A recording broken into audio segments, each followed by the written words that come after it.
absolutely thrilling 19-year, 7-country professional football journey of Peter Odemwingie.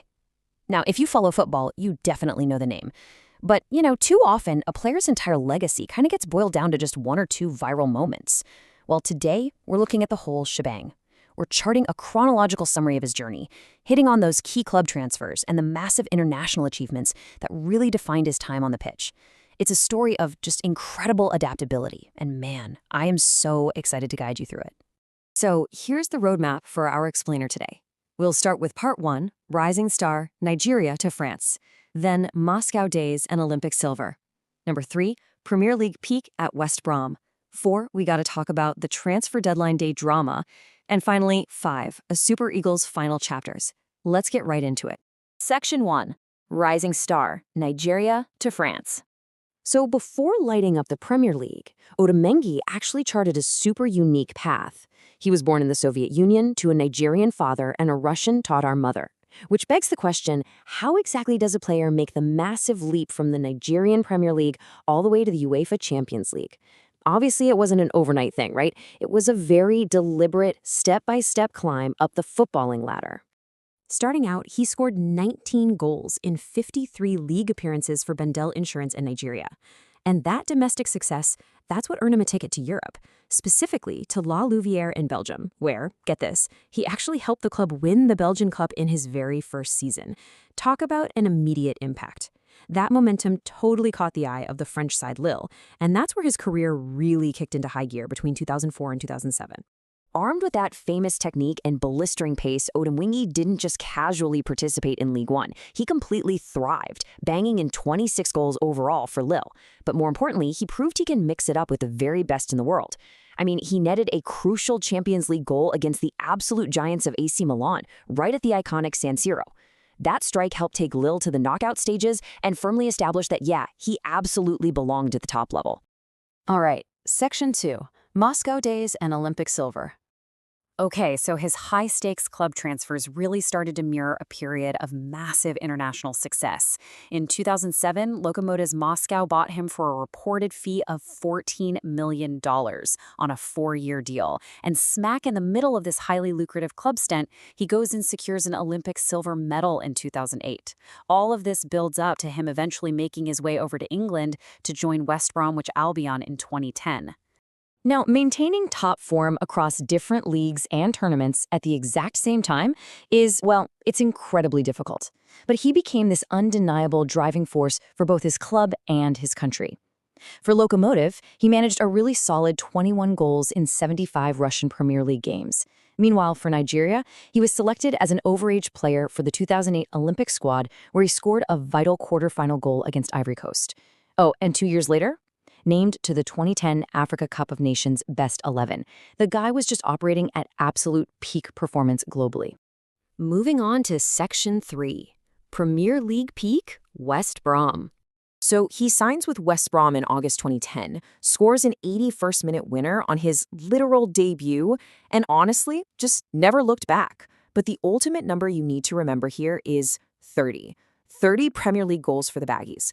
And to put that into perspective, those 30 goals make Peter Odemwingie West Bromwich Albion's all-time top scorer in the history of the Premier League. So he wasn't just a good signing, he was a historically significant one for the club. And look, he didn't just flash brilliance on his debut and fade away. He maintained this incredible, consistent excellence. He actually captured 3 Premier League Player of the Month awards over his tenure there: September 2010, April 2011, and February 2012. Winning just one of these awards is a massive, massive achievement in a league that's completely packed with global superstars.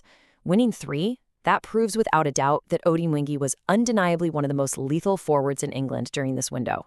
Now, it's important to mention that his transfer to England was surrounded by some deeply contrasting fan reactions. Following his sale, a section of Lokomotiv Moscow fans actually celebrated his departure, using a racist banner that included a banana and read, "Thanks, West Brom." It was totally unacceptable. But in direct response to that, West Bromwich Albion fans immediately unfurled a counter banner of their own. Theirs read, "Thanks, Lokomotiv," right alongside a picture of Odemwingie celebrating his winning debut goal. It was a clear, powerful way of squaring up and showing full support for their new striker. Which brings us to Section 4, the transfer deadline day drama. All right, so this is the infamous climax that made global headlines. And unfortunately, it's the moment that often overshadows his actual on-pitch achievements. Odemwingie had previously handed in a transfer request and expressed some pretty clear frustration with West Brom on social media. But what exactly led to the highly publicized breakdown of his transfer to QPR on January 31st, 2013? Basically, a severe miscommunication took place.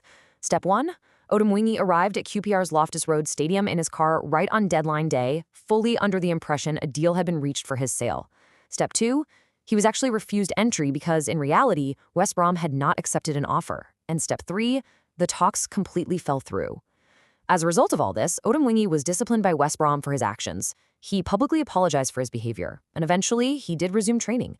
But yeah, it was a messy, very public misunderstanding that deeply affected his standing at the club. Let's turn the page to Section 5, a Super Eagle's final chapters.